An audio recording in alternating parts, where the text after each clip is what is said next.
Annyeonghaseyo. Hello everyone. In today's video, you see the title, I'm going to be talking about how I made $2,000 a month while living in South Korea. So for those of you who have known me, who've been watching my content, you know I'm a huge traveler. I've been in like 16 countries and I hope to add a lot more to the list very soon. Stay tuned. But in today's video, I'm going to talk about me making $2,000 a month in South Korea. Because I began doing all this traveling, I started wondering to myself, okay, it costs money. How can I make money while traveling? In today's video, don't even worry, I got you. So, I'm going to be talking about the steps you need as far as the documents, requirements, etc., how you start making this amount of money, the companies you got to go through, etc. And I'm going to be talking about my experience, but also I'm going to be telling you how you can make a lot more. Because if you got everything in order, you can actually make a lot more money than my $2,000. But I'm going to tell you how. First, I'm going to tell you why I chose South Korea. So, quick little 20-second story. I was supposed to teach English in Japan. Things didn't work out. I ended up getting backlogged. The company wanted me to wait for another 2-3 years, and then they'd have me in Japan. I was like, I don't feel like doing that. So they was like, hey, there's another option in South Korea, which actually pays a little bit more. So I was like, I don't know. But eventually I came and I chose it. And I was like, you know what? I shouldn't just travel to places I want to go to. What if I go to places that I know very little about or I don't have a desire to? And boom, we chose South Korea. That's how that happened. Now, there is a certificate. It is called Teaching English. So it's called TEFL in a sense, TEFL, Teaching English Foreign Language. You're going to be teaching English as a foreign language. And it may sound intimidating, like, oh my gosh, I got to teach people. Don't worry. A lot of the times it's really an oversimplification for what's going on. When you do Korea specifically, you'll be working with like someone else your age group or someone else in the academia space who is a Korean national who can really talk to the students, right? So you don't have to worry about learning Korean. Obviously, if you learn Korean, it's a bonus, but it's actually frowned upon if you speak Korean in the classroom. They want typically 100% English. Don't even joke around in Korean. Now, you're going to need this certificate. It costs between $800 to $1,300 USD roughly, depending on where you get it. Now, you want to be careful though, because there are certain websites or institutions who may sell you a TEFL that's not certified. So you want to make sure you get a certified TEFL. If anyone needs it, leave a comment section down below and I will give you my direct link as far as the institute I went to, and they actually help you find jobs. So this company helped me find my teaching job in South Korea. So you need a TEFL, and I'll be honest with you, if you're going to teach English in Korea, you technically need a college degree. There are certain countries like Thailand and Vietnam where just a TEFL is enough, and you can have a high school diploma or a GED and still teach English. But in South Korea and in Japan, they're a little more strict, which is understandable. It's their policy, right? And I'll be honest with you as well, being non-Asian kind of helps because typically when they think of a Westerner, even if you're Asian American, spend your whole life in spend your whole life in America, they still somewhat frown upon that. They want someone who has the actual look. Okay, you look like an actual Westerner. It's messed up, but I'm just telling y'all the truth. I don't want to lie to y'all. So for all my Asian viewers, even if you're Asian born in California, New York, Florida, etc., they do kind of look down upon that as opposed to other groups, right? But anyways, you get the college degree. It can be in any subject. It could be in business, math, science. They don't care. Just have a college degree from an American institution. And then have the TEFL, which costs between $700 to $1,300 roughly. And that's it. And the good thing about the TEFL, it's easy to complete. I didn't even do the Express program, and I finished mine in like 4 months or less. So you can do the Express program where it's more volume, but you'll get done faster. So the cool thing about the TEFL, teaching English as a foreign language, they have different types of breakdowns. So me, I'm making money. I'm like, I don't want to do it in person because I'll have to leave my job. So I'm working my job while I was living in California at the time while doing the TEFL lessons online. So you meet with like a virtual teacher, you talk about things, etc. You phone calls, hey, you should turn in this. Hey, I gave you a bad grade here, a good grade here, you need to change this, etc. Right? Real simple, real straightforward, straight to the point, no gimmicks, no games. And if you have any questions about this, always leave me a comment section either on Instagram or on YouTube, etc., and I'll get back to you. I've been replying to everybody. I haven't missed a single person yet. So you get the TEFL, which roughly takes 4 months, and then it takes you the price that I told you. Assuming you already have a college degree, you technically have the main parts now.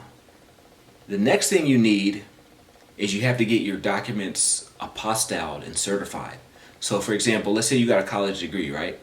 They want you to take that to an official US source, have this apostilled, which is like saying it's real, it's certified, and then you FedEx it, the copy, to the Korean schools, so they know you're valid. You're not just coming in with any made-up degree you got from yahoo.com or something. Like, this person really has a college degree. And then after you do your documents, obviously you need a passport and you got to get the visa and all that stuff, but you submit all that stuff, and the school with the apostille document will help you get your visa, which lasts 1 year. So you sign contracts. So another thing about teaching English in Korea is bare minimum, the smallest contract they make you sign is 1 year. So certain places like Thailand, you can do 4, 5, 6 months. Even Madrid, Spain, you can do 9 months, right?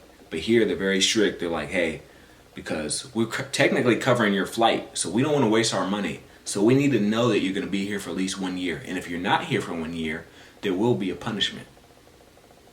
I'm just being honest with you. So you do that. They cover your housing. They cover your health insurance.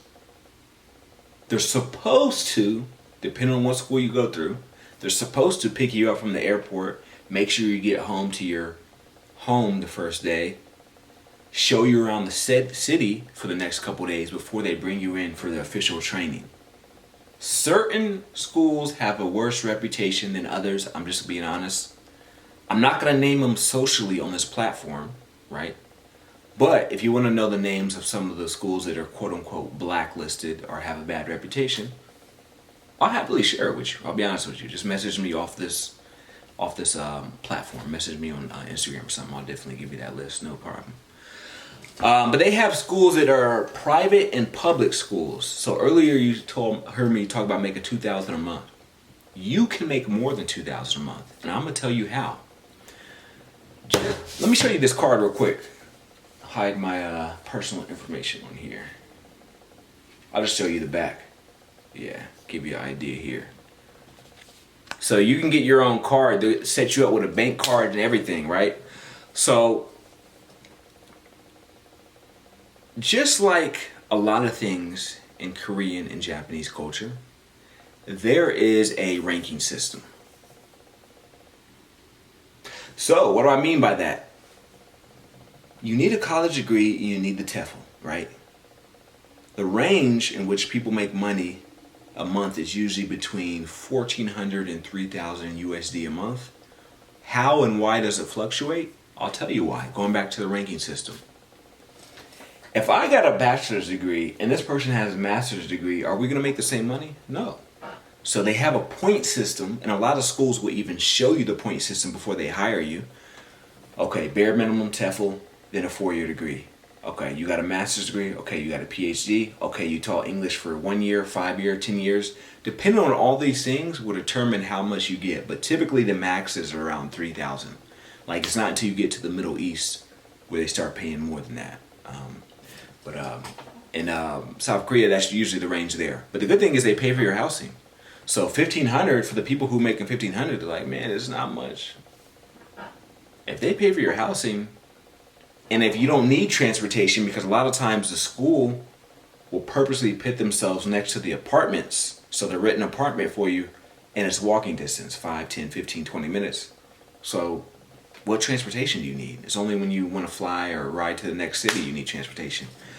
So they cover your housing, cover your insurance. Transportation is not an issue, not a factor. You're very close. They're supposed to give you the lay of the land, and then you make $15,000 to $3,000 a month. So you can really stack. Visit some surrounding Asian countries. Maybe you want to go to Japan, see some anime. The flight's only $200-$300. Why not? You're already in Asia. Japan and South Korea are like this, right next to each other. You can actually take a boat from South Korea to Japan. If you don't believe me, Google it. Yes, so the higher your education, And the more credentials you have and the more teaching experience you have, the more money you can make. Now, I want to talk about how I was treated. Now, a lot of people may wonder, hey, I heard some negative stereotypes about South Korea. I heard that maybe they don't let foreigners do certain things. I heard that maybe they may not be as socially outgoing as I'm used to. Maybe I'll get treated differently because of the way I look, because of my religious beliefs, because of how I appear physically. Potentially, I'm gonna be honest with you. I'm gonna be straightforward with you. I'm not gonna hype this up like this is the best thing ever. It may be the best thing ever for you, but you may also face hurdles. In life, there's hurdles no matter what you look like or what you believe. This may potentially be a hurdle for you, but at the end of the route, I'm pretty sure you're gonna be happy with your decision. That's how I was. I had some situations there that were less than favorable, but I ended up being happy with my journey. I can happily share with you an example or two, no problem. As you can see, I'm a fairly fit person, right? If you've been watching me for a while, you hear me talk about going to the gym multiple times per week, doing pull-ups, doing calisthenics, doing weightlifting, whatever. So when I get to South Korea, I'm practicing the same ritual. I want to go to the gym.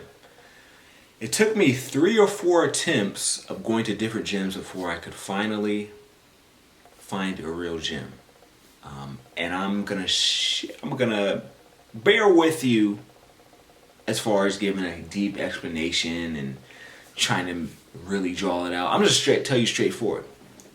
Because I was a foreigner, and maybe I didn't have any proof of this, but maybe potentially because of my skin color,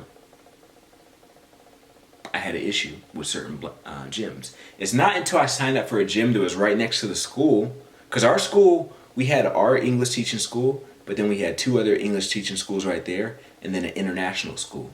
So I think that's helped me, because when I went to this new gym, I saw other foreigners. There was girls from Russia, Ukraine, Japan. So I'm like, okay, I think here they're more accepting. And I still talk to like 2 of the people who work at that gym to this day. But yeah, they're the ones who allowed me in, right? So I'm greatly appreciative of that. But prior to that, when I tried to sign up for a gym, that's another thing. You'll see this. So in our culture, when we say no, we typically do this. But when you get to South Korea, when you do this, it means like, I want to unalive you. I want to take your life. So be careful doing that. What they do for no is this. Like an X, like no. So be careful making the hand gesture over the neck. And be prepared to practice some of their cultures. They'll teach you what they should teach you. Do not point. So when you're teaching English, you're not going to point at the kids. Hey, you, go pick this up. Hey, you, answer this question. Hey, you, da-da-da-da-da-da-da. Don't do this. Do not do this. Instead, gesture your hand like this. So this is how you point. This is how you show respect. This is how you look non-threatening. Because when you do the fingertip, it can be seen as a sign of a threat. So be careful doing that. These small gestures can keep you safe. You notice the kids will like bow to you. That's showing you respect, right? This is how I made $2,000 a month. Don't worry, you may go through your ups and downs with the situation, but at the end of the day, you enjoy it. Me personally, I enjoyed it. Will I ever go back to South Korea? Probably not. I'll be honest with you. There is one thing I do want to include before I conclude this video, and that is the mold and pollution. Prior to going to South Korea, I met a woman who was a flight attendant. She was telling me, hey, they got these Michelin star food for cheap out here. It's dope. I love going to South Korea. The only thing I don't like is the pollution. I said, what do you mean? The pollution? What's going on with that? I heard some things about China, but I didn't know South Korea had an issue too. She's like, yes, they have pollution. Matter of fact, there's certain parts you can walk in where, these are her words, not mine. She said, especially the higher altitude places, you would go up there, and she said her face would be black. She was a darker skinned Asian lady, by the way, but she said her face would be like black, and she said she'd go back down and see it in the mirror, and she said that's just because of the pollution. So there's so much stuff in the air that is bad. It may sound like nothing, but you'll see people on online forums talk about having breathing issues. I was there about 2 weeks, 3 weeks before I noticed, like, I feel a little funny, like I feel a little different. I was talking to the other English teachers there. One guy said the same thing. And what's funny is we lived in the same, near the same complex, because they had multiple complexes. He lived like a 40-second walk from me. That's how close our apartments were. He's like, yeah, bro, I started feeling funny around the second or third week too. I'm like, man, that's crazy. What's the chances of both of us feeling funny? And long story short, I started doing research and I found out some of these apartments may not be as clean as you expect, as far as like the mold and things of that nature, right? So I say this, I'm not saying this as hate towards South Korea, I'm just being honest. So some of them will have like mold and buildup and bacteria, plaque, all type of stuff. So you're inhaling this on a daily basis. Plus you go outside when they have the air pollution, right? Plus you may come from a country that practices different sanitation things differently than they do here. So that is a combination of that.